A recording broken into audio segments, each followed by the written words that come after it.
El martes pasado, el gobernador de Tabasco, Roberto Madrazo, dijo en el diario Reforma a propósito de su rival Andrés Manuel López Obrador: "Lo veo entrampado en una posición poco flexible hacia el interior de su organización política.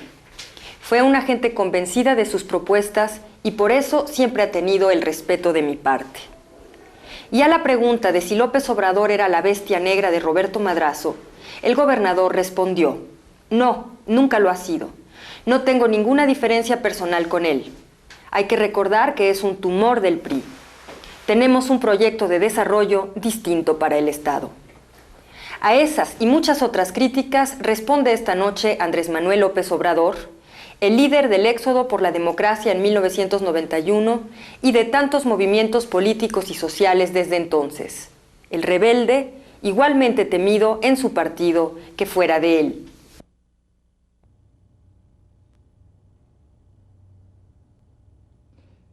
Buenas noches. Estamos con un político de la oposición que ha dado mucho que hablar y que va a dar mucho más que hablar todavía. Andrés Manuel López Obrador, muchas gracias por haber venido. Buenas noches. Gracias a ti, Miguel. Se dicen muchas cosas, ¿no? A partir del conflicto, a partir de aquel célebre macanazo en la cabeza, ¿no es cierto?, en la ocupación de los pozos petroleros. Algunos dicen que eres un político cauto, moderado, discreto, y otros en cambio te acusan directamente de provocador. ¿Cómo es Andrés Manuel López Obrador? Bueno, yo creo que soy un ciudadano que quiere un cambio democrático en el país, que tengo pasiones, pero también esgrimo razones. Los tabasqueños somos eso, somos razón, pero también pasión. Tenemos un propósito, insisto, el que haya democracia en México. Estamos luchando por la vía pacífica, dentro de los cauces legales. Hay gentes que no están de acuerdo con lo que hacemos, pero nosotros ejercemos nuestro derecho a disentir a plenitud. Ahora bien, se sabe en cualquier parte del mundo que el petróleo evidentemente es un recurso estratégico. La ocupación de los campos petroleros, el bloqueo de los campos petroleros, ¿no era una medida muy arriesgada?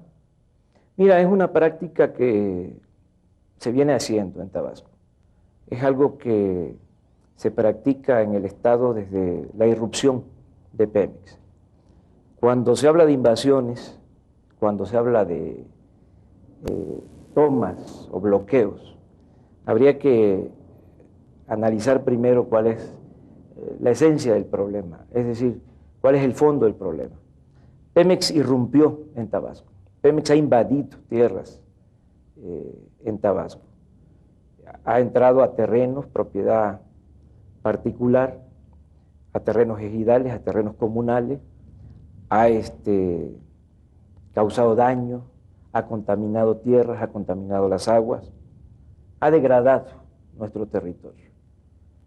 Si hay un invasor en todo esto, es Pemex, o es la empresa Petróleos Mexicanos.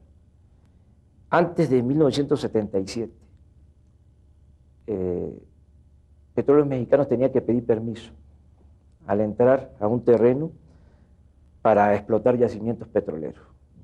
Después del 77, con una reforma a la ley reglamentaria del artículo 27, en el auge, en el boom petrolero, ya Pemex no pide ni siquiera permiso. Antes de esta reforma tenía que pedir permiso y dejar una fianza por los daños que ocasionara a los dueños de las tierras. En 1977 se quita la fianza y se quita el requisito del permiso. Te aclaro que 1977 es la época en que gobierna el licenciado López Portillo. Perdóname la interrupción. En 1977, ¿tú estabas en el PRI? Yo era director del importante. Instituto Nacional Indigenista en Tabasco, en la zona Chontal. El director de Pemex era Jorge Díaz Serrano. Era la época en que el barril de petróleo llegó a a valer $45. El boom, Era la época en que comienzo del se boom. nos dijo que íbamos a administrar la abundancia, como recientemente el señor Salinas nos pidió a todos los mexicanos que de pie cantáramos el himno nacional y que le comunicáramos a nuestros hijos de que ya había terminado la pesadilla de la crisis económica. En fin, entonces ese es el antecedente. Entonces, cuando se inicia este movimiento de resistencia civil, lo que hacen los campesinos es decir, ya no queremos que sigan destruyendo nuestras tierras, queremos hablar con ustedes, queremos llegar a un acuerdo con ustedes. Andrés, tú has ido un poco al pasado y yo quisiera ir un poco al pasado también porque me gustaría que se conociera realmente el retrato de Andrés Manuel López Obrador y vamos a ver cómo lo sacamos en este diálogo, cómo sacamos de alguna manera el retrato hablado. Tú, dije recién, cayó por ahí, seguramente los memoriosos y los que saben de política lo recuerdan, tú estuviste en el PRI, tú fuiste presidente del PRI en Tabasco. Sí, mira, ¿Cómo es esto? Es importante que nos lo cuentes. Mira, yo terminé la carrera, soy licenciado en Ciencia Política y Administración Pública, egresado de la UNAM, y me regresé a Tabasco durante la campaña a senador por el PRI del maestro Carlos Pellicer. El poeta. El poeta Pellicer. Había un proyecto de crear un fideicomiso para apoyar a la zona indígena Chontal, la zona más pobre del estado. Don Carlos tenía una colección de pinturas de José María Velasco, evaluadas en ese tiempo en 7 millones de pesos. La intención era vender esas pinturas, esa colección, para formar el fideicomiso y apoyar a la gente más humilde del estado, en este caso los indígenas chontales. Le robaron los cuadros, las pinturas, amordazaron a su ama de llaves y se llevaron las pinturas. Por ahí deben de estar algún coleccionista privado del país o del extranjero. Se truncó este proyecto, don Carlos murió al poco tiempo, y a mí me ofrecieron la dirección del Instituto Nacional Indigenista en el estado. En Tabasco, alrededor del 15% de la población es indígena, chontal, aunque también hay choles, hay zoques, básicamente son chontales, choles, zoques y náhuatl. Empezamos a trabajar con un grupo de profesionistas jóvenes de todas las disciplinas, nos vinculamos mucho a la gente, se hicieron programas muy interesantes, programas de autoconstrucción de vivienda, se creó una radiodifusora, una radio cultural, bilingüe, se inició un programa que después se retomó a nivel nacional, el famoso crédito ganadero a la palabra, o crédito a la palabra, se alfabetizó, en fin, fue un programa integral. Yo trabajé 6 años como director del INE. Antes de llegar a la presidencia del PRI. Antes de llegar a la presidencia del PRI. Andrés, nos detenemos antes de llegar a la presidencia del PRI y volvemos porque me interesa mucho cómo es esta historia, es decir, cómo es esta parábola de un hombre que es presidente del PRI y del Estado y llega a ser uno de los opositores más encarnizados y más duros.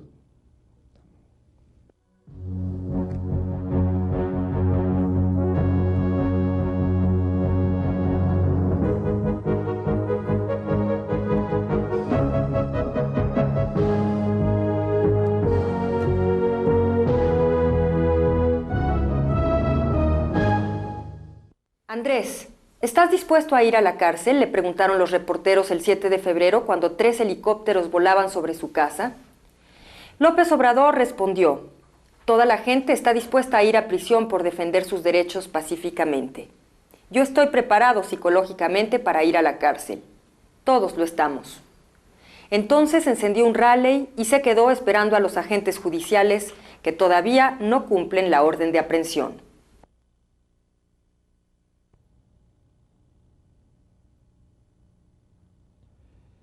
Seguimos con la forja de un rebelde, de un disidente, desde el sistema a la oposición frontal al sistema. Andrés Manuel López Obrador, ¿cómo fue ese proceso?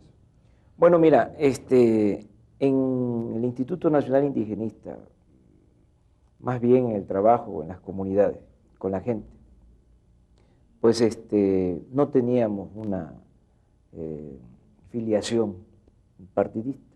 Era un trabajo para impartir justicia, para lograr mejorar las condiciones de vida de la población marginada del Estado.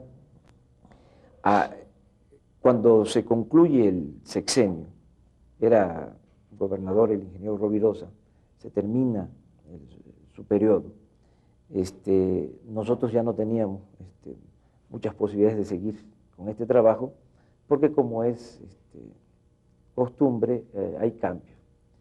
En eso sale postulado como candidato a la gubernatura el licenciado Enrique González Pedrero. González Pedrero, así es. Y nos hace el ofrecimiento de trabajar con él en su campaña. Nosotros pensamos, si con Rovirosa avanzamos en el desarrollo social, en lo que creíamos, en lo que sostenemos, en lo que tiene que ver con nuestros ideales, con nuestros principios, con el licenciado González Pedrero vamos a avanzar más, porque él fue director de la Facultad de Ciencia Política, traductor de Duverger, un hombre de avanzada, un hombre progresista, una gente que estuvo muy cerca de irse con la corriente democrática, ¿no? Que estuvo en el movimiento de liberación nacional con el general Cárdenas. Exacto. Y con todos estos antecedentes nosotros pensábamos de que se iba a avanzar más. Entonces la propuesta de él fue en el sentido de que trabajáramos para reformar al PRI en Tabasco. Ese era el proyecto. ¿Es posible reformar? No se puede. Eso lo pudimos comprobar, lo padecimos. El PRI es un partido rígido, autoritario. Es muy difícil reformar un partido de Estado. Es rígido, vertical, aún con González Pedrero. Aún con González Pedrero. O sea, lo intentamos. Entonces fue que paso a ser primero director del CEPES, del Centro de Estudios Económicos, Políticos, Sociales del PRI, y luego presidente del PRI, con la encomienda de... Perdón, una pequeña aclaración para los televidentes. El CEPES es un organismo que depende del IEPES a nivel nacional, ¿no es cierto? O sea, del IEPES del PRI, del Instituto. Sí, es el equivalente al IEPES para el caso de los estados. Ya no se llama así. No estoy enterado de cuál es ahora la denominación. Y hace un relevamiento, digamos, de los problemas del Estado. Sí, es el encargado del estudio, del diagnóstico de la problemática económica, social, política, y es el que presenta o presentaba, ¿no?, las alternativas, las propuestas. Yo paso después del CEPE a la presidencia del PRI con esa tarea, ¿no?, la democratización. Avanzamos bastante. Por primera vez en Tabasco se eligieron de manera democrática a los dirigentes de los comités seccionales del PRI. Había la costumbre de nombrarlos. Los PRI... Viejo y querido dedo, digamos. Así es, los presidentes municipales decidían quiénes iban a ser los dirigentes. Esto fue pues una reforma, lograr de que democráticamente se eligieran a los dirigentes. Luego se les capacitó, se les formó en lo general, en el conocimiento de los documentos básicos del PRI, la declaración de principios, el programa de acción, que esos documentos eran de avanzada en ese tiempo, lo que pasa es que nunca se llevaban a la práctica, y ahora son subversivos para la época que estamos viviendo. ¿Qué proponen, por ejemplo? Bueno, pues eran los principios de la Revolución Mexicana, era la impartición de la justicia, era destinar el gasto público a los pobres, era preservar la soberanía nacional, en fin, todo esto que se desmontó con la política neoliberal a la llegada de los tecnócratas, ¿no?, al gobierno. Y esa es una de las, dicho sea de paso, ese es uno de los problemas del PRI. O sea, el PRI padece de una crisis de identidad. Es un partido que surge con la Revolución Mexicana y que traiciona esos principios. Entonces, empezamos con este proceso de democratización, se capacitó a los dirigentes en el conocimiento de los documentos básicos, se les capacitó también para que sirvieran de gestores de la gente, del pueblo, que el PRI fuese un órgano de intermediación entre la sociedad y el gobierno. Y se les capacitó también para que llevaran a cabo seguimientos de las obras de gobierno y se evitara la corrupción. Es decir, que vigilaran el ejercicio del presupuesto en sus pueblos. Ahí chocamos. Ahí los intereses creados se opusieron. ¿Cuáles concretos? Nombres. Presidentes municipales que están acostumbrados a robarse el dinero del presupuesto. Les molestaba que los dirigentes del PRI, de las bases. ¿Alguna figura conocida? ¿Qué hacía Madrazo entonces? ¿Dónde estaba? No, Madrazo en ese tiempo estaba acá. Era delegado de una delegación en el Distrito Federal. ¿Madrazo creía en los principios? No estaba en Tabasco. ¿Madrazo creía en los principios de su padre que quiso reformar el PRI? No. Madrazo se ha ido siempre por la sombrita. Él es un cosechero, nunca ha sido un sembrador. Él no ha vivido en Tabasco, nació en el Distrito Federal, aquí se formó, y su carrera política pues la ha hecho a la sombra del apellido de Carlos Madrazo, que es uno de los reformadores del PRI, yo creo que el más importante, el que ha logrado más avances en el campo de la reforma interna del PRI. Un hombre de nervio, de prestigio. ¿Entraron en contradicción, Andrés, y rompiste? Sí, me ofrecieron ser oficial mayor del gobierno. Esto yo creo que lo dejamos para un retorno inmediato, porque tiene mucho interés. Sí.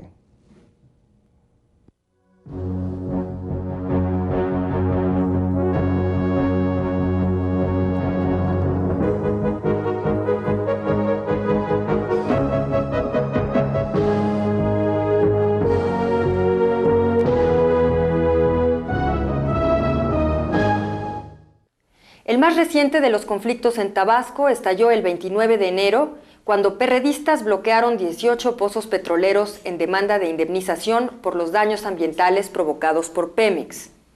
El viernes 9 de febrero, el bloqueo era ya en 59 instalaciones de Pemex y tras 8 desalojos había 72 perredistas detenidos.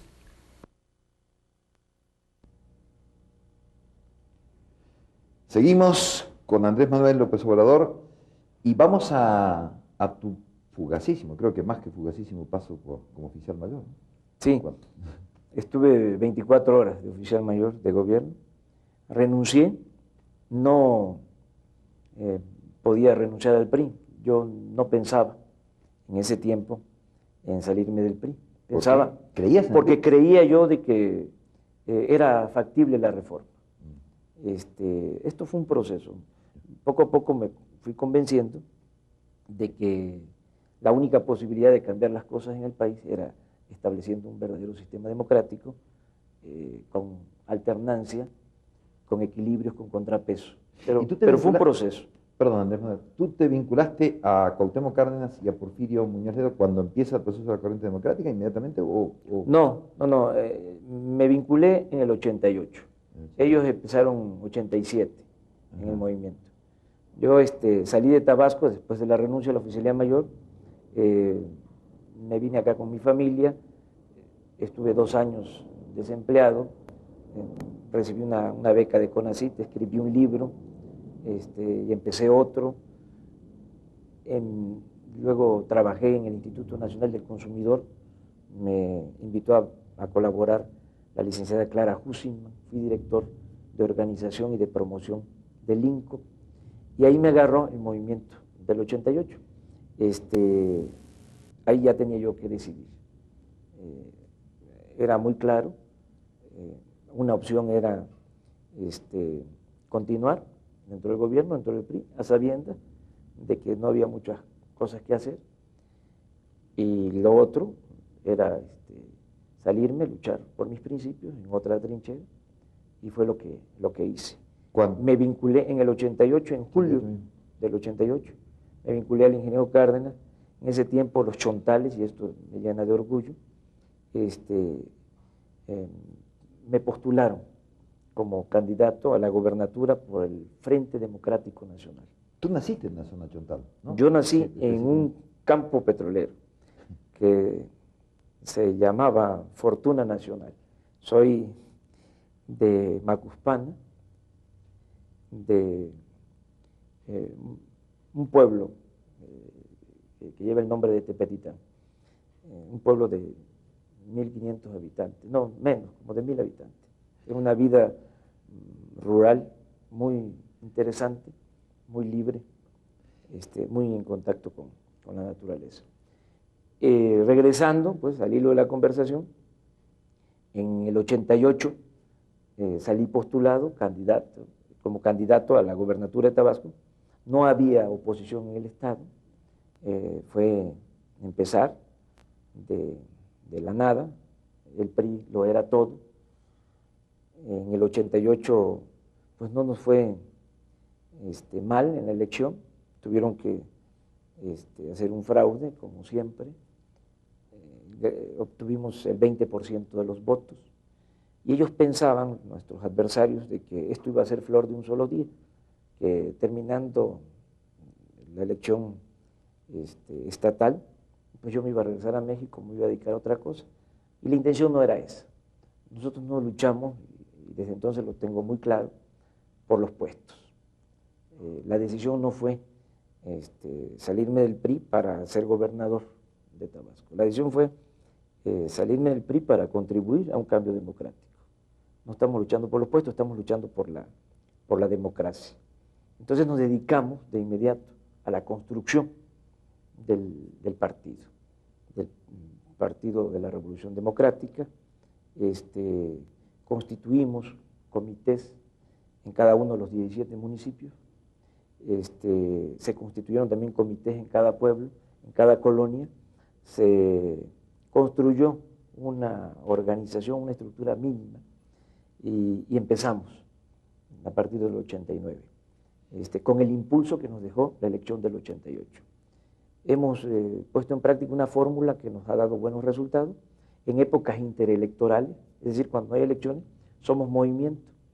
Esto significa que estamos muy cerca de la gente, atendiendo todas sus demandas, apoyamos a campesinos, apoyamos a productores, apoyamos a trabajadores, defendemos derechos humanos, combatimos y denunciamos la corrupción. Esto en épocas interelectorales. Ya cuando se viene el proceso electoral, pues ya somos partido, ya actuamos de conformidad con las normas establecidas en la ley y con los lineamientos políticos. Surge del movimiento, tú dices, hablas de movimiento y partido, muy interesante, digamos, movimiento de masas, la acción social, la lucha política, la lucha electoral y sus diferencias en los distintos procesos. La idea de bloquear, de ocupar los pozos, ¿surge del movimiento, surge de la cúpula? ¿Cómo surge? Es del movimiento, desde el 89, yo diría que desde antes, porque desde que estamos trabajando en la zona indígena, estamos trabajando en organización y apoyando a la gente. Yo tengo la satisfacción de que trabajé como funcionario del gobierno en el INI, y los chontales, inmediatamente que yo salgo postulado, que yo dejo el PRI, se suman al movimiento. Si yo hubiese sido un mal funcionario, si siendo funcionario me hubiese robado el dinero destinado a las comunidades indígenas, ellos no me estarían apoyando como me apoyan. Fueron los primeros, en el 89, cuando no había nada, que decidieron participar. Ahora el movimiento ya se extendió, pero sí, contestando a tu pregunta, esto surge del movimiento. Ahorita estamos actuando como movimiento. ¿Evaluaron los riesgos, Andrés Manuel? Digo, acá tengo, por ejemplo, esta célebre foto que salió, ¿te acuerdas? Andrés Manuel López Obrador, con sangre en la camisa, golpeado de un macanazo. ¿Qué sentiste? ¿Qué pensaste? ¿Qué sentiste cuando te pegó la policía? Mira, fue un asunto pues muy delicado. y se dio en una circunstancia, ¿no? Difícil. Yo llegué justo cuando estaba el operativo. Si llego 5 minutos después o 5 minutos antes, no pasa eso. Llegué justo, la gente estaba asustada, me ven y empiezan a aplaudir, me apoyan. Yo tenía que actuar como dirigente, sin titubeo. Entonces me pongo enfrente de los campesinos y tenemos el ejército, la policía, un operativo policíaco militar. Les pido que me muestren sus papeles, la orden para entrar, porque estamos hablando de comunidades indígenas. Habían 3 helicópteros dando vuelta, ahí estaban los mandos. Participó la Secretaría de Gobernación a través de la Seguridad Nacional, estaba Inteligencia Militar y la Procuraduría y la Policía del Estado. Entonces, todo fue muy rápido. Cuando estoy yo pidiendo la documentación y que nos permitan hablar para ponernos de acuerdo, que se retiren un poco, nos retiramos nosotros y llegar a un acuerdo, porque no era la idea enfrentarnos, que ellos vienen armados, eran 600 elementos armados, y además nuestro movimiento es pacífico, estamos hablando de resistencia civil pacífica. ¿Gandhi? Sí, tomando Gandhi, tomando Luther King. Yo creo que cuando se enfrenta uno a un régimen autoritario, lo mejor es la desobediencia civil, la resistencia civil pacífica. Siempre hay otras opciones, yo hablo de 3, de manera muy esquemática. La lucha armada, la resignación, es decir, cruzarse de brazos y terminar como esclavos, sin grilletes, o una tercera opción que es la que estamos utilizando, la resistencia civil pacífica. ¿La vemos en un segundito? Sí. Regresamos enseguida.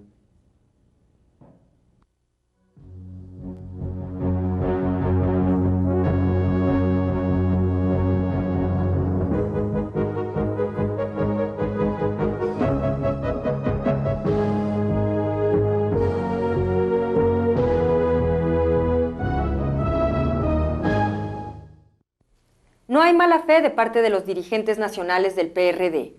No tengo dudas, pues, sobre su autenticidad, pero creo que 6 años de tanta confrontación desgastaron a muchos y ahora quieren una relación distinta, más suave. Andrés Manuel López Obrador, diciembre 6 de 1994. Hablas de 3 opciones. Sí, optamos por la resistencia civil pacífica. Nuestro movimiento se ha desenvuelto por la vía pacífica. Mucha organización, mucha movilización ciudadana y mucha responsabilidad en la conducción. Y es difícil en el trópico, Porque la gente es alebrestada, digamos.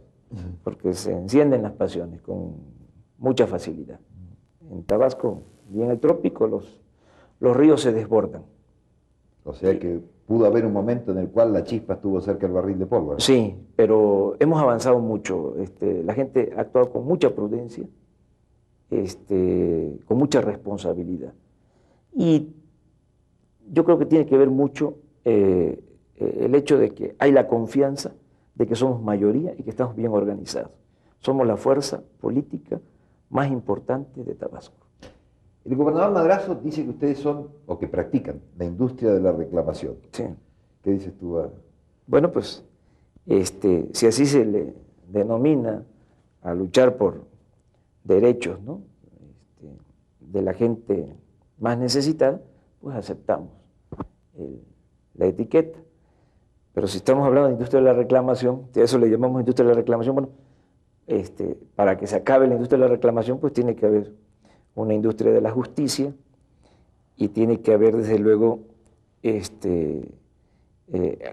algo que signifique acabar con la industria de la corrupción, ¿no? ¿Por qué no recuerdas básicamente, qué es lo que ustedes están reclamando, valga la palabra. Bueno, en lo general, nosotros lo que queremos para Tabasco es democracia, moralización de la vida pública, porque la corrupción ha dado al traste con todo. Nada ha dañado más a Tabasco que la deshonestidad de los gobernantes. Se han hecho inmensas fortunas al amparo del poder público. ¿Nombre? Todos los gobernadores, contratistas, funcionarios. No quiero ser excesivo, o sea, han habido excepciones, honrosas, pero la regla es utilizar los cargos públicos para enriquecerse. Han utilizado el presupuesto como botín, es decir, hay una actitud patrimonialista en todo esto. Y la paradoja es de que el pueblo está en la pobreza. Tabasco tiene el 9º lugar en marginación a nivel nacional. Es un estado rico con pueblo pobre. Es un estado petrolero que tiene niveles de escolaridad abajo de la media nacional. 5º grado de primaria, cuando la media es 6 grados. Tenemos padecimientos, enfermedades de pobreza, enfermedades gastrointestinales. Tenemos el primer lugar en cólera en el país. En fin, hay un rezago. Y esto tiene mucho que ver con la corrupción. Siempre unos cuantos se quedan con las tajadas más grandes del presupuesto y a la gente le entregan migajas. Contra eso luchamos. Entonces, es democracia, moralizar la vida pública y distribuir mejor el presupuesto, orientar el gasto público a la gente más pobre del Estado. Más las reivindicaciones específicas respecto de Pemex. En cuanto a Pemex, lo que se busca es una nueva relación entre Pemex y el pueblo de Tabasco. Pemex está extrayendo de Tabasco 600.000 barriles diarios. Oye, perdón, la crítica a Pemex dura así, ¿no puede favorecer el proceso de privatización que está un poco en marcha? Yo te aclaro de que nosotros siempre separamos, deslindamos. Nosotros no queremos la privatización de Pemex, No, digo que por ahí la puedan favorecer indirectamente. Sí, ahora que estuvimos en el movimiento llegaron muchos enviados de empresas extranjeras disfrazados de periodistas a sacar información al respecto. Nosotros no queremos prestarnos a eso, no queremos que pase lo que sucedió con Teléfonos de México. Van creando una campaña de que son empresas ineficientes y demás, porque detrás hay un negocio y se convierte en un monopolio. No quiero hablar más al respecto, pero los tecnócratas hablaron mucho de la libertad del mercado y favorecieron, en este caso de la empresa telefónica, un monopolio. Nosotros pagamos tarifas telefónicas muy caras, más caras que en ninguna otra parte del mundo, y es un servicio malo. Lo mismo es en el caso de Pemex. Nosotros decimos, Pemex tiene que seguir siendo de los mexicanos. El petróleo tiene que seguir siendo de la nación, como lo quiso el general Lázaro Cárdenas. Lo que queremos es que el petróleo se convierta en palanca del desarrollo, ¿sí? Que es muy vergonzante lo que está sucediendo, que todos los recursos del petróleo se están destinando al pago de intereses de la deuda externa. Entonces, no debe privatizarse Pemex porque es una de las empresas de más rentabilidad en el mundo. Producir un barril de petróleo cuesta alrededor de $3 y se vende en $18. O sea, no hay números rojos. El problema es de que hay que sanear Pemex. Es digo, lo que hay que procurar es sanear Pemex. Que Pemex actúe los funcionarios de Pemex actúen con responsabilidad, que ya no sigan degradando nuestro territorio, el medio ambiente. Hay que limpiar a Pemex de corrupción, hay que hacer más eficaz esta empresa. Andrés, una pregunta que seguramente se está haciendo toda la teleaudiencia de Canal 40, que la dejo un poco para un regreso inmediato en un próximo bloque. ¿Qué han conseguido con el conflicto? Piénsala, que volvemos. ¿Qué han conseguido? ¿Cuáles son los logros? ¿Cuál es el corte de caja que harías ahora del conflicto de Tabasco?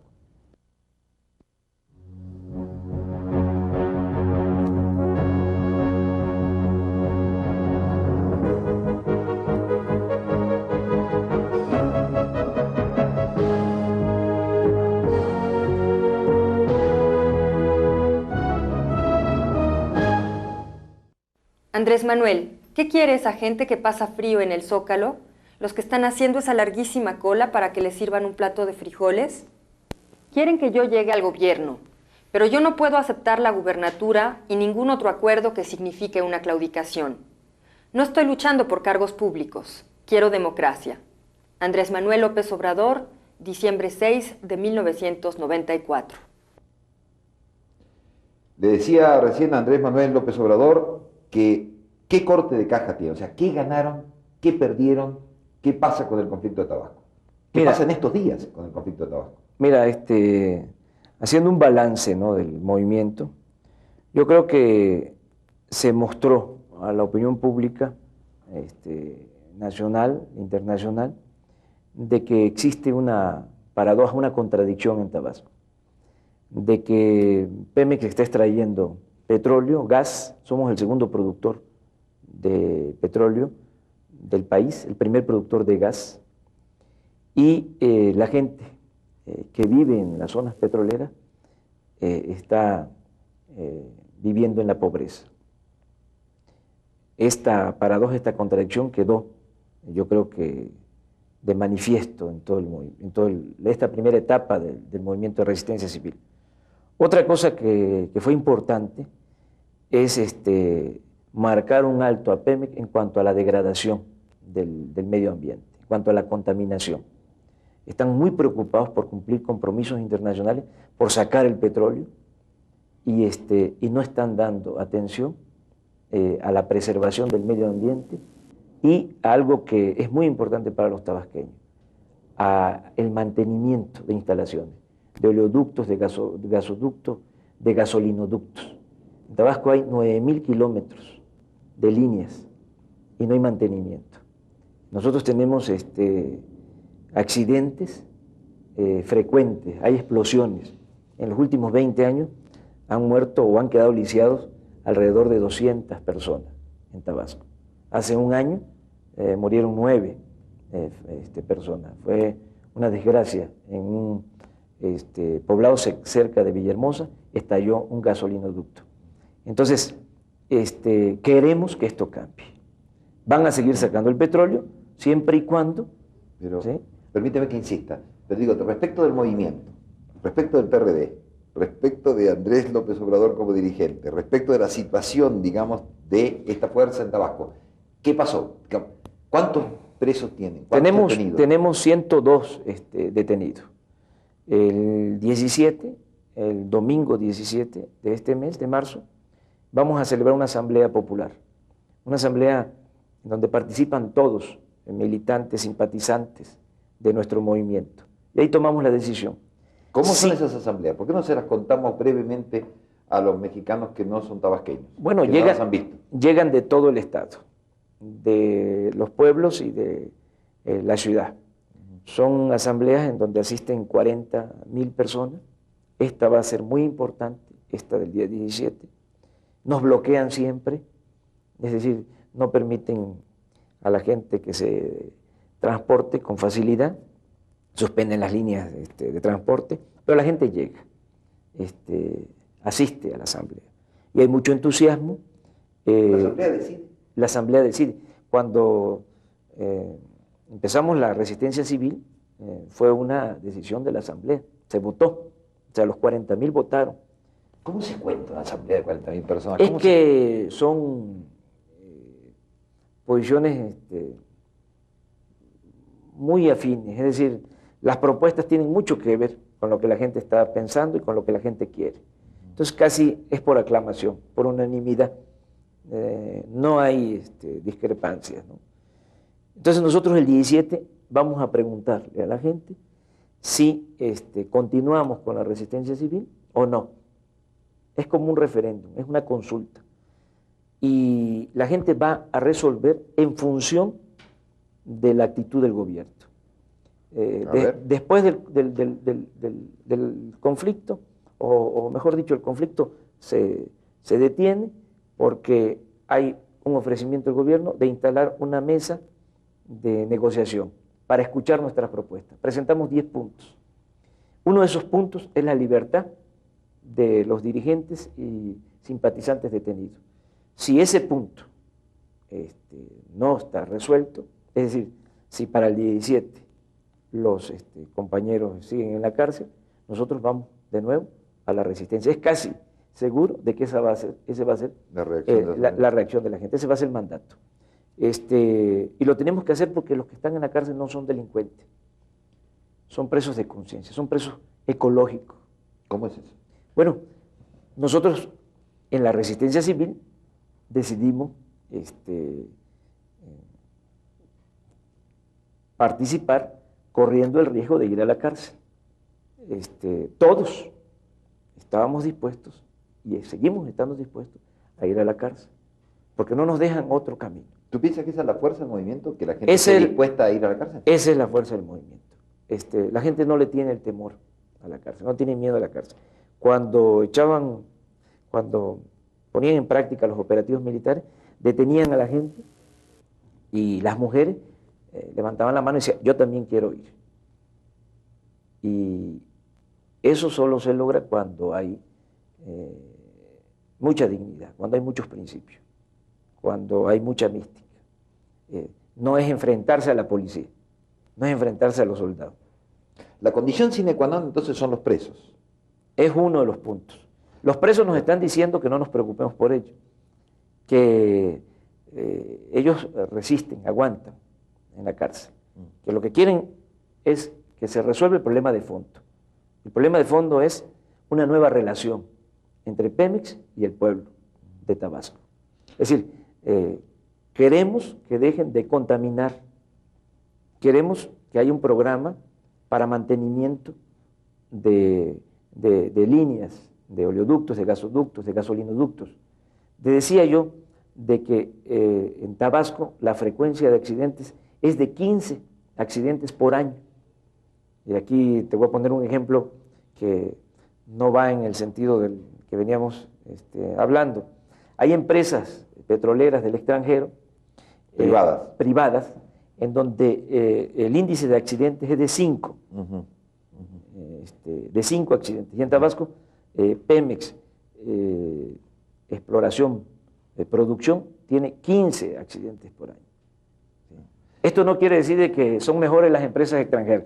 Quiere decir de que los funcionarios de Pemex no están atendiendo su responsabilidad en lo que hace la seguridad. En lo que hace la seguridad industrial. Andrés Manuel, antes de pasar a un nuevo bloque que pasaremos pronto y en el cual me gustaría mucho hablar de tus posibilidades, ya no en Tabasco, sino a nivel nacional, y por lo tanto de tus opiniones también a nivel nacional y fuera del conflicto, simplemente quisiera que nos dijeras muy brevemente cómo han sido tus encuentros.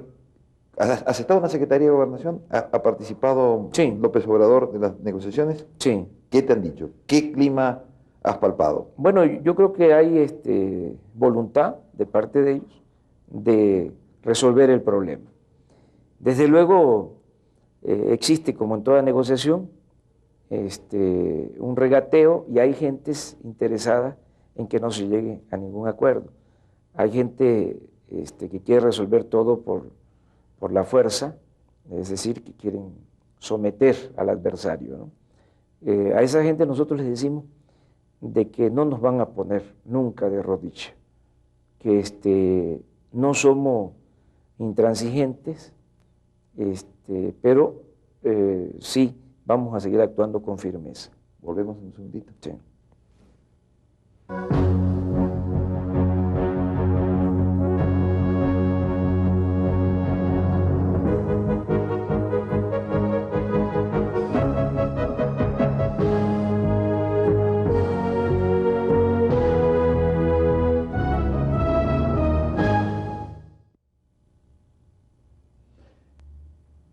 Madrazo, la definición de madrazo, desde la campaña, desde la contradicción.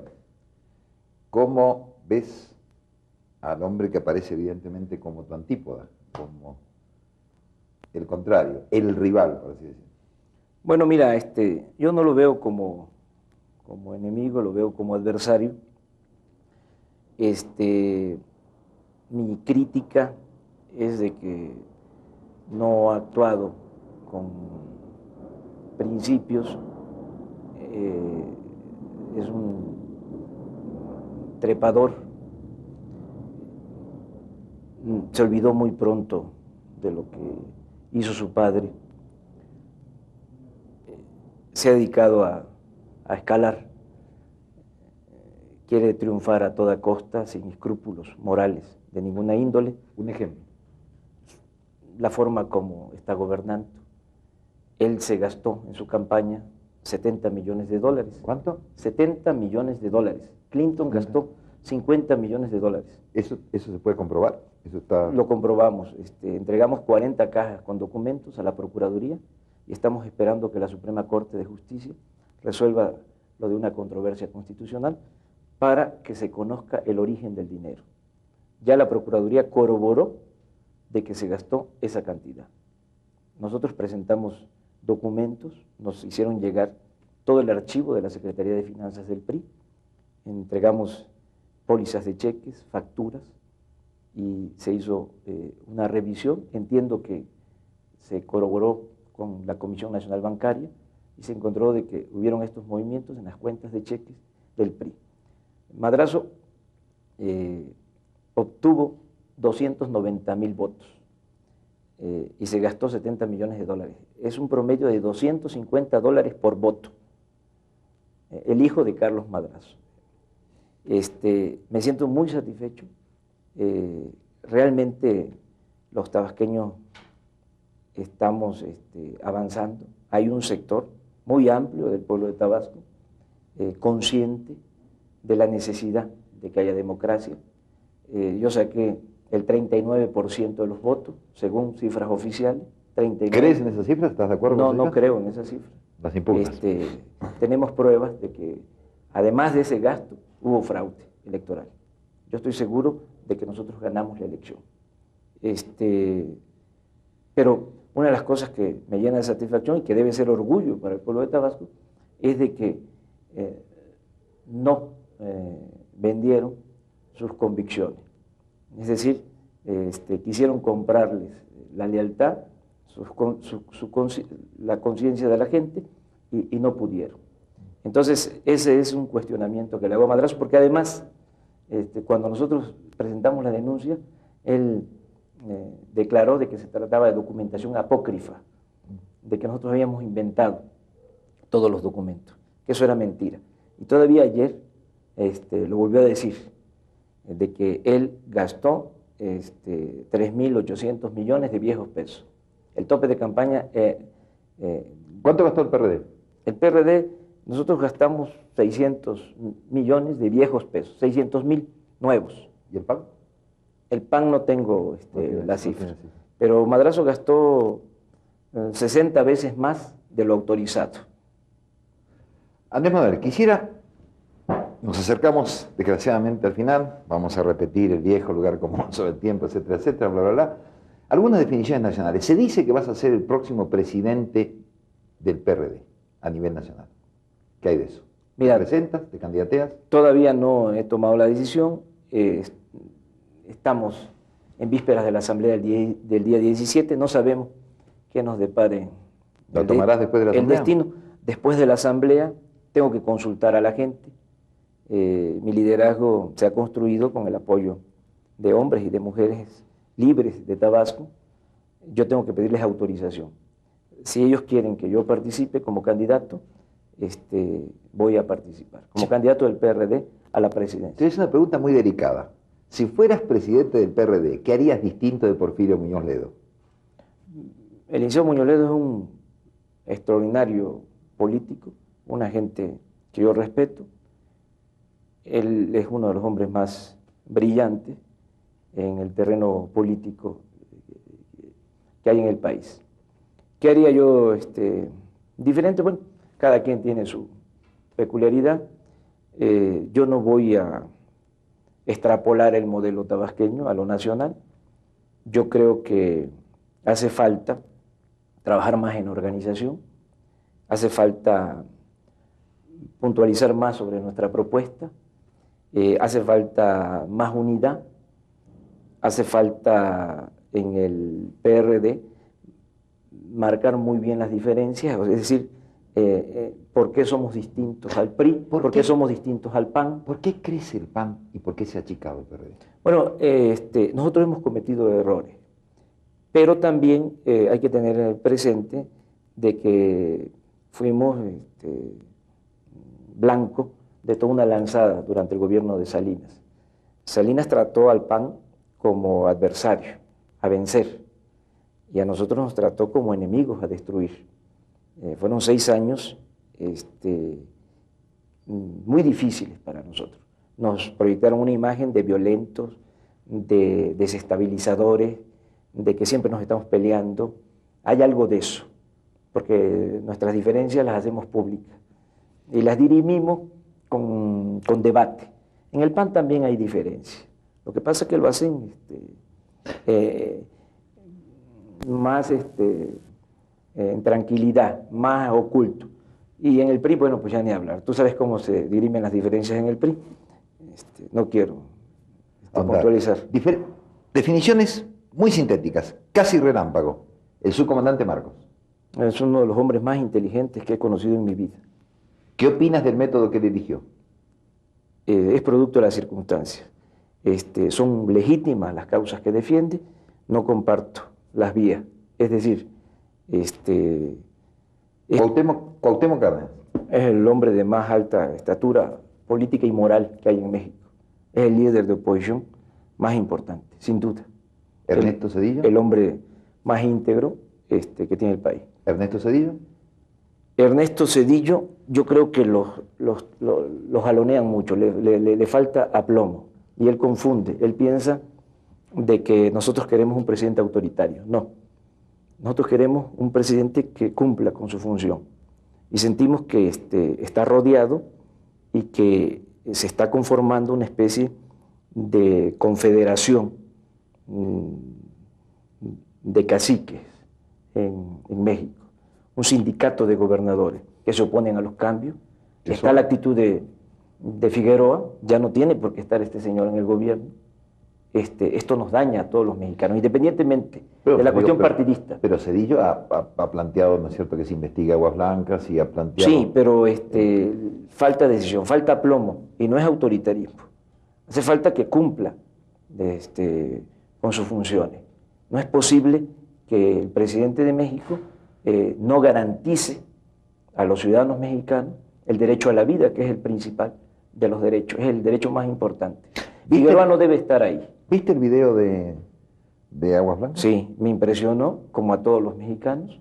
Creo que es un testimonio suficientemente relevante para tomar una decisión política. No todo es jurídico, o sea, no todo debe desarrollarse por los cauces de la legalidad. La opinión pública cuenta. El poder, hasta cierto punto, es fama pública, es autoridad moral, es autoridad política. ¿Podría haber un escenario así cruento en Tabasco como lo hubo en Guerrero? No, porque nosotros actuamos con responsabilidad y no vamos nosotros a apostar digo, a la violencia. ¿Crees que de todas maneras, porque tampoco pobres los campesinos de Guerrero apostaron a la violencia y sin embargo fueron masacrados? No, son otras condiciones. Tienes razón en lo que estás diciendo.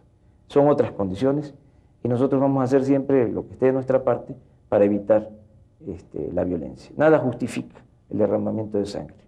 En el caso de Guerrero, insisto, es un caso extremo. Deben de quitar a Figueroa.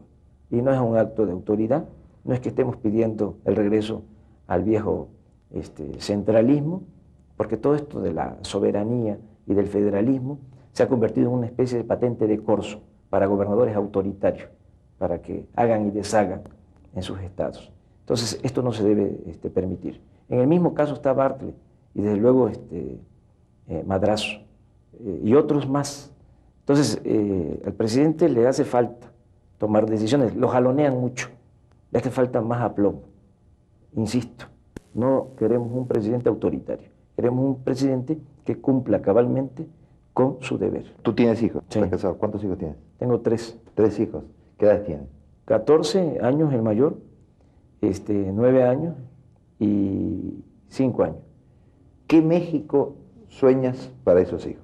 Yo quiero que mis hijos vivan en un país democrático, que sean verdaderamente libres, que no les pase lo que en una época nosotros padecimos, que fuimos súbditos, no ciudadanos, que tengan capacidad para elegir, que no padezcan de represalia, que sean verdaderamente libres y que nunca pierdan, que nadie les quite el derecho a la esperanza. Muchas gracias, Andrés Manuel López Obrador, por haber estado con nosotros. Muchas gracias a ti, Miguel.